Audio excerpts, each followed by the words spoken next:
क्या आपने इस कहानी को पूरा देखा? अगर नहीं, तो कृपया पूरी कहानी देखिए और चैनल को सब्सक्राइब जरूर कर दीजिए। क्या आप कभी ऐसे सुनसान रास्ते या जंगल के बीचों बीच से गुजरे हैं जहां लगा हो कि कोई आत्मा आपके पीछे पड़ी है? क्या आपने कभी किसी ऐसी गली से गुजरते वक्त किसी की परछाई या अजीब सी आहट महसूस की हो? अगर हाँ, तो नीचे कमेंट में अपनी राय दीजिए और अपनी कहानी भी लिखिए। हम उसे आपके नाम के साथ जरूर दिखाएंगे। तो चलिए शुरू करते हैं ये डरावनी कहानी।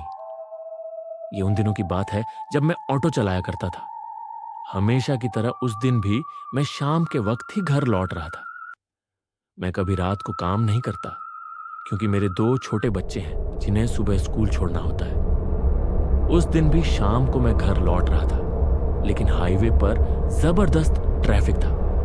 मुझे लगा कि आज शॉर्टकट रास्ते से निकल जाता हूं। तभी एक पैसेंजर मिला, एक नौजवान लड़का, जिसने कहा, भैया मुझे अंधेरी तक छोड़ दो, बहुत जरूरी काम है। मैंने सोचा ठीक है, उसे बैठाया और अंधेरी तक छोड़ दिया। लेकिन जब मैं लौटने लगा तो रात के करीब 10 बज चुके थे। ट्रैफिक अब भी भयंकर था, इसलिए मैंने वही शॉर्टकट लिया जिसके बारे में लोग हमेशा डरावनी बातें करते थे। मैं उन बातों में विश्वास नहीं करता था, लेकिन उस रात कुछ ऐसा हुआ जिसने मेरी जिंदगी बदल दी। जैसे ही मैं उस सुनसान रास्ते पर पहुंचा, मुझे एक औरत दिखी, बेहद खूबसूरत, लंबे काले बाल, गोरा बदन और लाल साड़ी पहने। उसने कहा, भैया कब्रिस्तान वाली गली में छोड़ दीजिए। मैं थोड़ा हिचकिचाया। आप इतनी रात में यहां क्या कर रही हैं? मैंने पूछा। उसने कहा, मुझे अभी तक कोई ऑटो नहीं मिला, कोई गाड़ी नहीं रुकी, बहुत देर हो गई है। मैंने ज्यादा सवाल नहीं किए और उसे बैठा लिया। लेकिन जैसे ही मैंने ऑटो चलाया, मैंने मिरर में उसका चेहरा देखने की कोशिश की। उसका चेहरा धुंधला सा लग रहा था, साफ नहीं दिख रहा था। मैंने ध्यान नहीं दिया। जब हम कब्रिस्तान के पास पहुंचे, मैंने कहा, मैडम आपका रास्ता आ गया, आप उतर जाइए। मैंने 2-3 बार कहा, लेकिन पीछे से कोई जवाब नहीं आया। मैंने धीरे से पीछे मुड़कर देखा और मेरा खून जम गया। वो औरत गायब थी। ऑटो में कोई नहीं था। मैं डर के मारे पसीने पसीने हो गया। जैसे ही मैंने ऑटो दोबारा स्टार्ट करने की कोशिश की, वो चालू ही नहीं हुआ। तभी अचानक कहीं से एक औरत की चीखने चिल्लाने की आवाज आई, बचाओ, कोई है, प्लीज हेल्प मी। मैं डरते डरते उस आवाज के पीछे गया और खुद को कब्रिस्तान में पाया।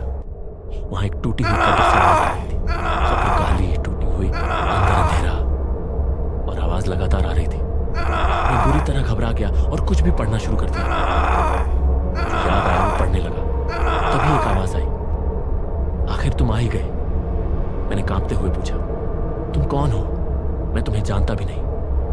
वो बोली, मैं वही औरत हूं जो तुम्हारे ऑटो में बैठी थी। मैं तो सिर्फ तुम्हें ही ढूंढ रही थी।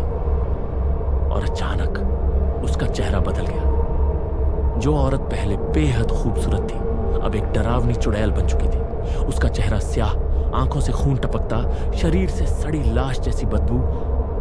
उसके लंबे नाखून उल्टे हो चुके थे और वो डरावनी हंसी हंसने लगी। मैं जोर जोर से दुआ पढ़ने लगा। वो चिल्लाई, चुप रहो, ये क्या पढ़ रहे हो, बंद करो। मैं भागना चाहता था, लेकिन मेरा शरीर जड़ हो गया था। सर्दी का मौसम था, लेकिन मेरा पूरा शरीर आग की तरह तप रहा था। मैं हिम्मत करके ऑटो की तरफ भागा। रास्ते भर मेन करना पड़ता रहा और जब मैन घर की तरफ गया तो दरवाजा खटखटाया, लेकिन दरवाजा खुला या नहीं मुझे कुछ याद नहीं। मैं बेहोश हो गया। जब सुबह मेरी आंख खुली, मैं अपने घर में था। मेरी बीवी मेरे पास बैठी थी। उसने कहा, रात में तुम बुखार में थे और बेहोश हो गए थे, क्या हुआ था? मैंने सारी बात उसे बताई। वो डर के मारे कांप गई और बोली, अब उस रास्ते से कभी मत जाना। उसी रास्ते पर कुछ मर्दों ने एक औरत को बेरहमी से मार डाला था। उसकी आत्मा आज भी भटक रही है। अगर आपको ये कहानी पसंद आई हो तो प्लीज लाइक करें, सब्सक्राइब करें और कमेंट में जरूर बताएं कि आपको कैसी लगी। और हाँ, अगर आपके पास भी कोई सच्ची डरावनी कहानी है तो हमें जरूर भेजिए।